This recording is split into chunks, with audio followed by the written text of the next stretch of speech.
Choisir d'inscrire un site au patrimoine de l'humanité est pour le Maroc un enjeu politique, culturel, historique assez considérable, puisqu'il a aujourd'hui déjà 9 sites inscrits et il a une dizaine de sites qui apparaissent sur la liste indicative.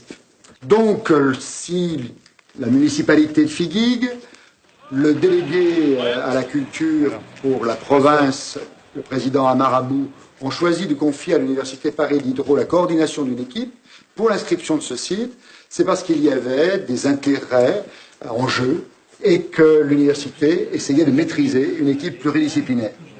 C'est-à-dire que nous avons considéré d'abord la richesse monumentale, je dirais le patrimoine classique, les minarets, les mosquées, les synagogues. Ce patrimoine est aussi immatériel, riche des savoir-faire et des pratiques. Les architectures que nous avons perçues, que nous percevrons dans le dossier, sont des architectures de terre, architectures fragiles, architectures où les savoir-faire sont en jeu. Comment manier la terre, comment la fabriquer, comment la malaxer, alors qu'il n'y a même pas d'armature, qu'il n'y a pas de paille. Donc il faut garder ces savoir-faire.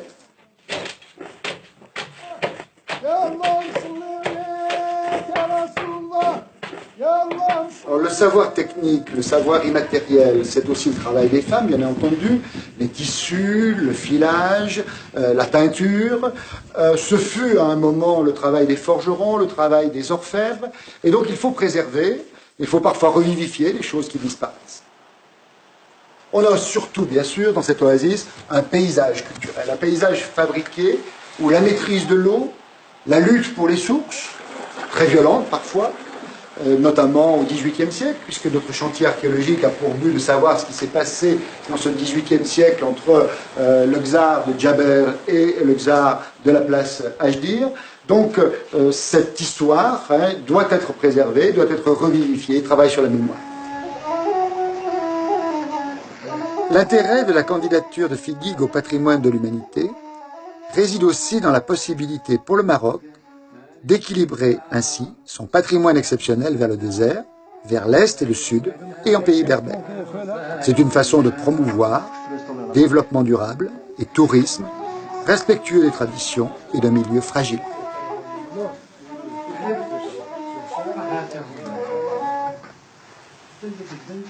Approfondissons maintenant les grands axes de ce dossier UNESCO. Cette oasis de Figuigues, au milieu du désert, est d'abord un monde d'histoire, un carrefour d'histoire, un carrefour de culture. L'histoire est longue. L'installation des hommes, que ce soit depuis le sud du Maroc ou le sud de l'Algérie, puisque nous sommes aux confins des deux pays, mais que cette frontière est artificielle, date du néolithique. Les fresques, les gravures rupestres, les tumuli attestent de la longueur de cette histoire. Cette histoire, ensuite, elle s'est stratifiée par l'arrivée de nomades, par l'arrivée de berbères, d'arabes, de juifs, de chrétiens. Tous ont construit peu à peu cette ville multiple, cette ville aux 7 villages, cette coalescence de Gzour qui a formé finalement l'oasis de Figeac. Analysons un peu chacun d'entre eux. Berbères, pré-berbères, ont des éléments de culture que l'on voit dans les falaises tout autour de Figeac, que l'on voit dans Figeac, dans l'opposition entre le plateau plus arabe et la plaine beaucoup plus berbère, sans qu'il faille évidemment opposer systématiquement l'un à l'autre, puisqu'il y a des mélanges de populations dans les deux. Elle est également caractérisée par la présence des 3 religions, juifs, chrétiens, musulmans.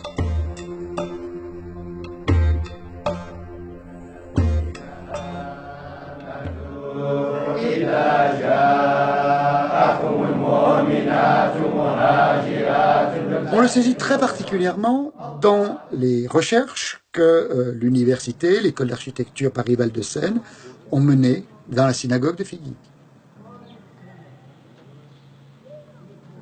On a ici des manuscrits, des imprimés qui remontent en l'état actuel de notre fouille au Moyen-Âge et qui, parfois, montrent non seulement le travail local des intellectuels, les contacts entre les communautés, mais aussi la façon dont les liens se sont faits, plutôt du côté algérien, Tlemcen par exemple, que du côté marocain d'aujourd'hui, c'est-à-dire Oujda ou Bouarfa.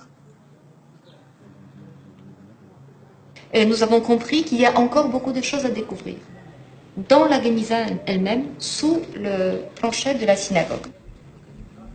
Le mot Geniza est un substantif qui vient de la racine d'origine persane, mais qui est employé déjà en hébreu biblique, la racine ganaz, qui veut dire enfouir, cacher. C'est son sens premier. Plus tardivement, l'époque talmudique jusqu'au Moyen-Âge et jusqu'à l'époque moderne, le mot Geniza désigne un endroit spécifique où sont entreposés des documents, des écrits sortis d'usage. Nous avons constaté que les Genizot c'est pluriel du mot Geniza en hébreu, contiennent également des textes profanes, des textes de la vie quotidienne, des listes des emplettes, des exercices des enfants, des lettres privées, des comptes, des lettres des banquiers, etc. Enfin, dans la fouille récente d'Ouled Djaber, nous voyons comment les sources, les conflits entre ethnies, entre fractions, ici les Djabiris, qui ont donné le nom d'Ouled Djaber, constituent finalement les strates de cette histoire.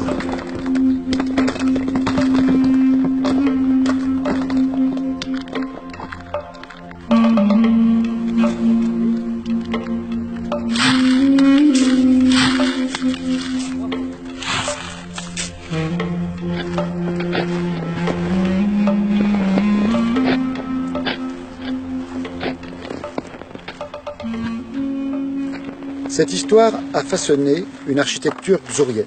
Le mot gzour vient des villages et Figeac en est un des exemples majeurs puisque c'est la coalescence de 6 villages situés sur le plateau et d'un village situé dans la plaine le long du Wadi. Architecture gzourienne, pourquoi? Et pourquoi caractéristique? Parce qu'elle s'adapte à un milieu difficile, le désert. Nous sommes aux confins de l'Atlas et du désert saharien.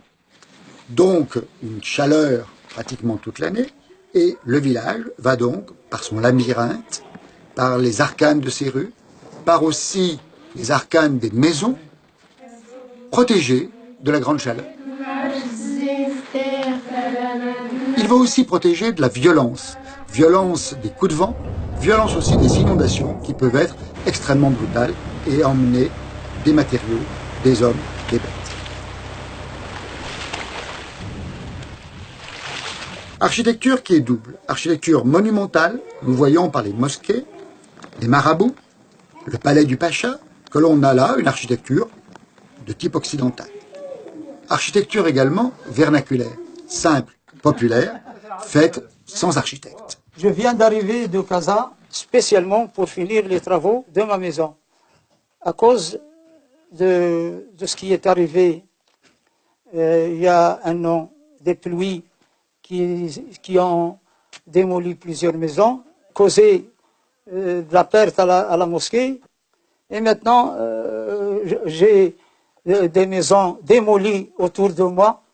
Alors, la mosquée, tout le monde a cotisé pour la réparer et faire des modifications suivant le choix des gens et suivant la coutume.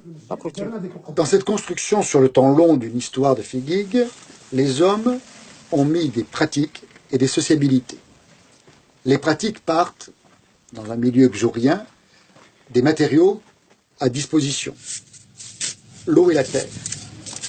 La terre, elle est mise en œuvre d'abord dans la brique de base de la maison, c'est-à-dire cet adobe, qui est un mélange sans paille, simplement de l'eau et de la terre qui vont fermenter.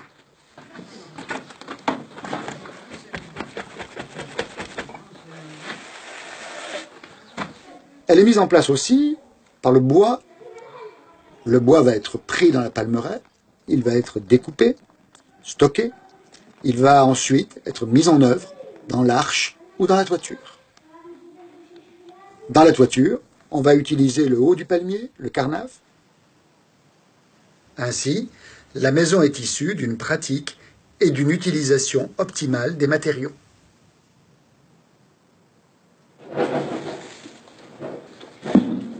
Cependant, cette architecture xourienne est menacée, non seulement par l'abandon des xours, mais aussi par l'usage intempestif du ciment, des parpaings, des tuiles vernissées, ainsi que par la réalisation de formes architecturales non locales, telles les coupoles remplaçant les toits plats de certaines mosquées. Un autre élément de ces pratiques sociales et de ces travaux, c'est le tissu et tout ce qui, depuis la tonte du mouton, en passant par la teinture, va ensuite déboucher sur l'artisanat local, nous permet de voir les façons de travailler. Vous voyez, dès le coupage jusqu'à la teinture, il y a tout à fait un processus de travail. Et quand tu demandes à la femme qu'est-ce que tu fais, elle te dit je fais rien. Même si tu regardes à sa carte nationale, ils disent quand tu vas en fonction, ils donnent 100, ils écrivent 100. C'est-à-dire toute la journée il est occupé, mais quand tu lui demandes qu'est-ce que tu as fait, il te dit je fais rien. Voilà, il n'y a pas de valorisation du temps et même pas, elle ne valorise pas son travail. Façon de travailler à la maison, les femmes y ont un grand rôle et elles rythment de leur chant, du maillet de leur marteau sur les tissus, le travail quotidien, et elles diffusent également un savoir par leur chant.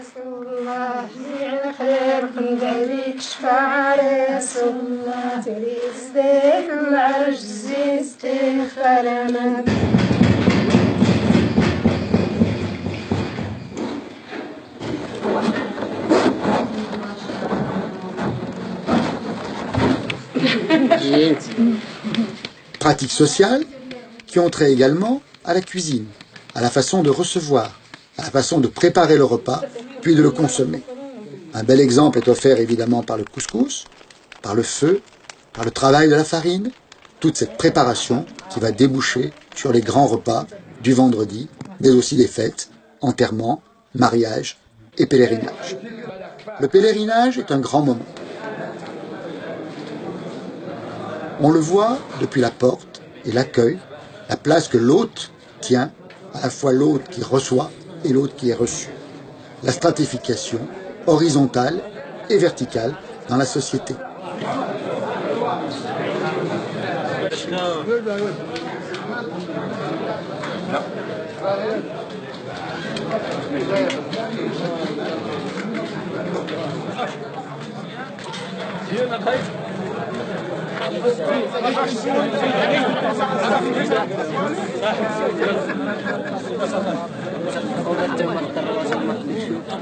Le rôle de l'imam, le rôle des chanteurs, mais le rôle aussi des cuisiniers et des cuisinières, des porteurs de plats.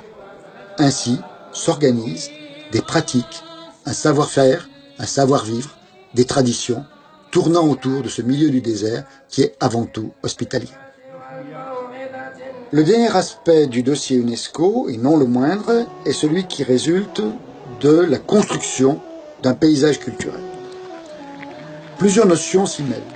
Tout d'abord une notion de milieu, que l'on pourrait dire d'environnement, mais qui n'a aujourd'hui, comme jadis, rien de naturel, puisque c'est le travail de l'homme qui façonne le paysage. On est dans un milieu désertique, et pourtant on a de l'eau.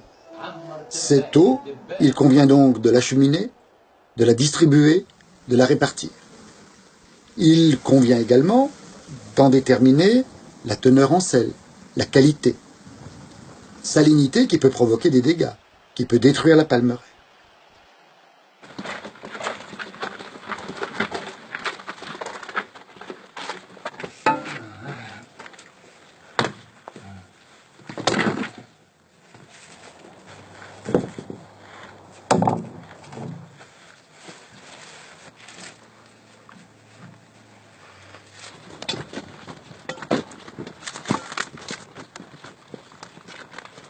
Il convient aussi de la répartir.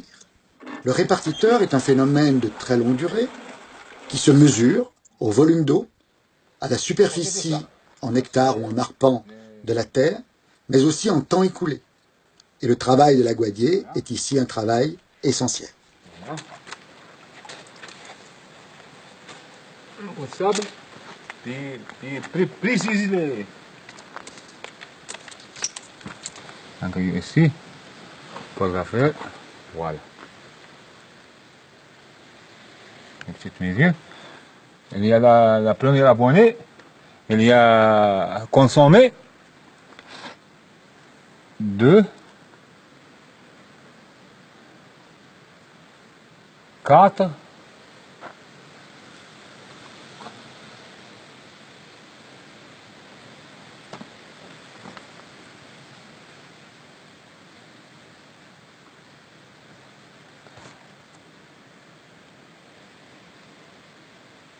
5 moins 4. 5 unités moins 4. Ça, c'est 2 mesures, 2 unités. Ici.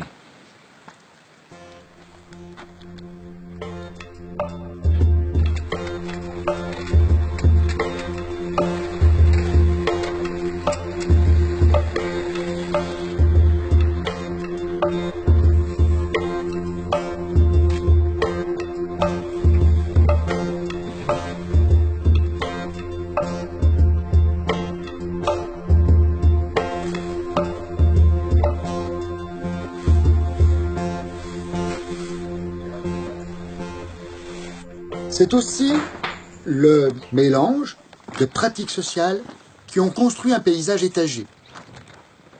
Des cultures de légumes, des aubergines, des courgettes, un verger avec ses grenadiers, ses citronniers, et enfin les fameuses dattes, les palmiers, dont aujourd'hui, évidemment, le souci vient de la reconnaissance nationale et internationale, c'est-à-dire du contrôle de la qualité. Cela veut donc dire que c'est un milieu qui, comme celui de l'architecture, est un milieu à la fois riche et fragile. Contrôler, diviser, se partager la terre, se partager l'eau, veiller aussi à ce que cette économie et ces pratiques sociales n'aboutissent pas à un pompage dans les nappes phréatiques, à un abandon des parcelles et évidemment, comme celui des maisons, à une dégradation progressive. On pense qu'il y a un tiers des jardins sont abandonnés et jusqu'à 50% de la palmeraie est en voie de dégradation.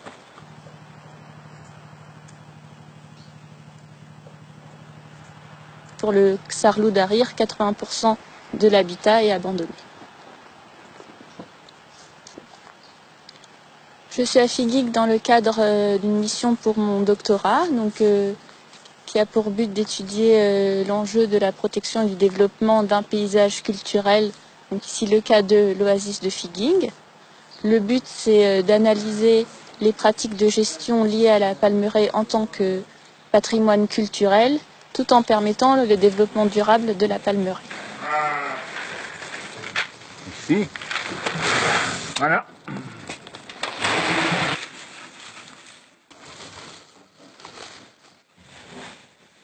Les règles de gestion liées aux différentes rivalités entre Ksour, donc notamment la gestion de l'eau, puisque les Ksour se sont appropriés les sources. Donc il existe un réseau d'irrigation très complexe qui permet de distribuer l'eau sans mélanger l'eau des sources. Donc on se retrouve dans des situations où on trouve des croisements, des ponts, des répartiteurs, pour ne pas mélanger l'eau des différentes sources.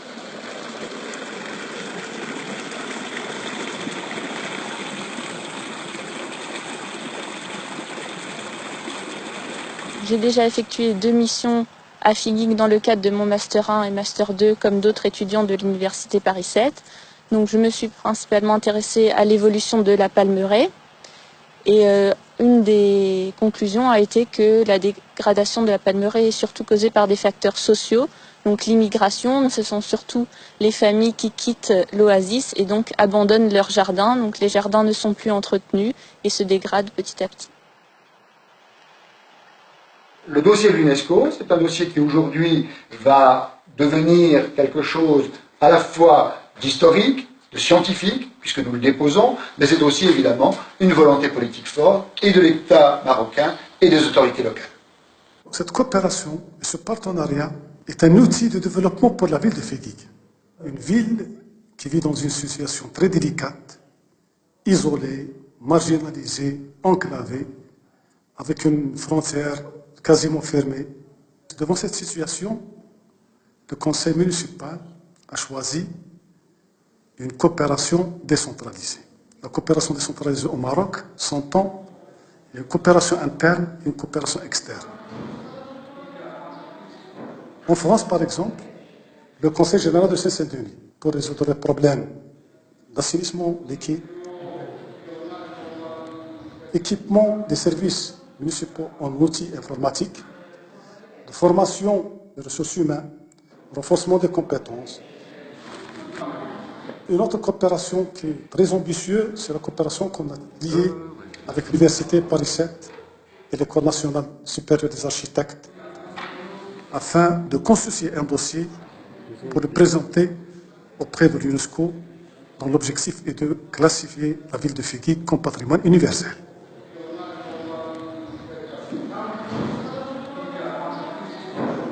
D'autres partenariats avec la Fondation Montroi d'Espagne, avec laquelle le conseil municipal a réalisé plusieurs projets.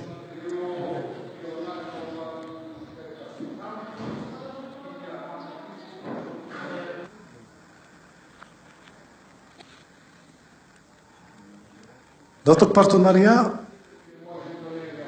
je pense à l'Africa 70, qui travaille actuellement sur les études de patrimoine bâti des Ksour de la ville de Figuig.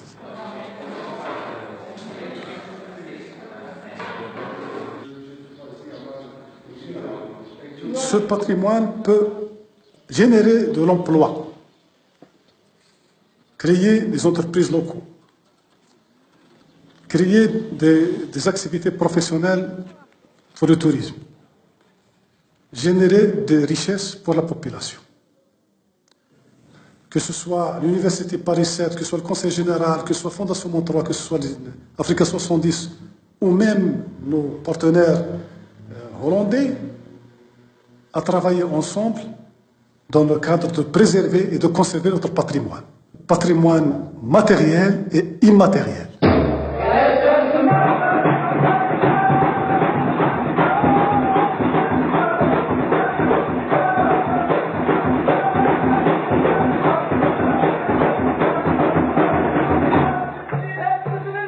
Pourquoi l'inscription de Figuig comme patrimoine universel? Donc nous sommes dans une zone oisienne qui fait partie au niveau d'architecture de ce qu'on appelle l'architecture ksourienne. Nous sommes à la limite des Hauts Atlas orientales et le commencement du Grand Désert. Et si on parle d'un programme, par exemple, de lutte contre la désertification, les oasis, c'est un rideau contre la désertification. C'est une zone où l'existence humaine est très ancienne. Et il y a des traces de ce passage qui est dans les gravures rupestres, les tumulus et tous les sites archéologiques qui sont aux environs de l'oasis. Je me souviens bien d'une équipe qui venait à notre école, une équipe qui a travaillé sur la place de la Del, de la Djabar, qui a fait des recherches archéologiques, qui est venue à l'école El Falah pour parler un peu avec les élèves. Et vraiment, les élèves ont pris une petite notion sur l'archéologie, d'une part, d'autre part, de savoir leur patrimoine, de savoir l'histoire des parents, l'histoire des grands-parents, l'histoire de Figuig en général. Ce carrefour a créé une richesse et a créé un échange culturel entre plusieurs ethnies. C'est pour ça l'importance de son patrimoine matériel, immatériel, patrimoine naturel et architectural. Et un carrefour au niveau ethnique, comme je dis, et un carrefour même au niveau politique, donc c'est la limite des frontières algéro-marocaines. C'est pour ça l'importance de cette oasis. Elle peut être un témoin, on peut être une oasis dans le cadre de développement et d'appui à la culture de paix avec le pays voisin dans un cadre d'une politique régionale. L'inscription comme patrimoine universel, c'est un label pour la ville. Et il peut avoir un rôle très important, un impact au niveau économique, au niveau des activités touristiques, au niveau de l'artisanat de cette zone et au niveau d'activités culturelles. Donc la création et le développement de ces activités peut créer d'autres richesses qui peuvent aider la population à affronter les problèmes qu'elle vit au niveau social et au niveau économique.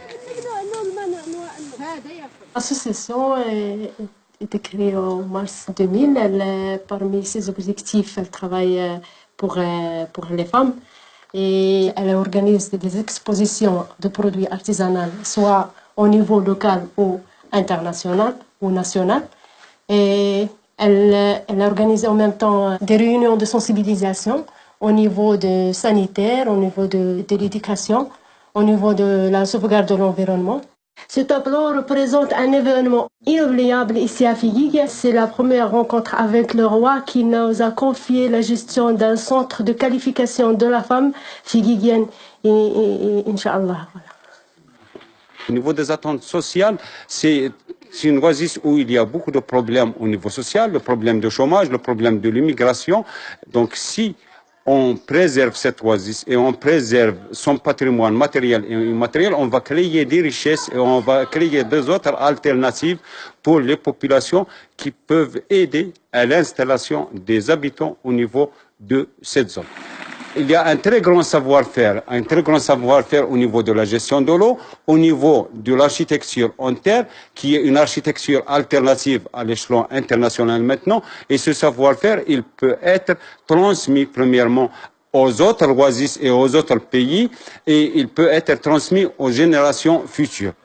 Quels sont les outils? Les outils, premièrement, c'est la mise en place d'une politique de gestion du patrimoine. Ici, la coopération internationale, elle peut jouer un rôle très important pour la mise en place d'un programme et d'un plan de gestion du patrimoine, soit naturel, soit patrimoine architectural. Donc une politique de gestion du patrimoine et la mobilisation de tous les acteurs à l'échelon international, en commençant par l'UNESCO, l'ICOMOS et les autres structures qui peuvent jouer un rôle et qui peuvent être mobilisées pour la préservation de cette oasis et pour la sauvegarde de ce patrimoine qui est un patrimoine spécifique et qui est un patrimoine unique.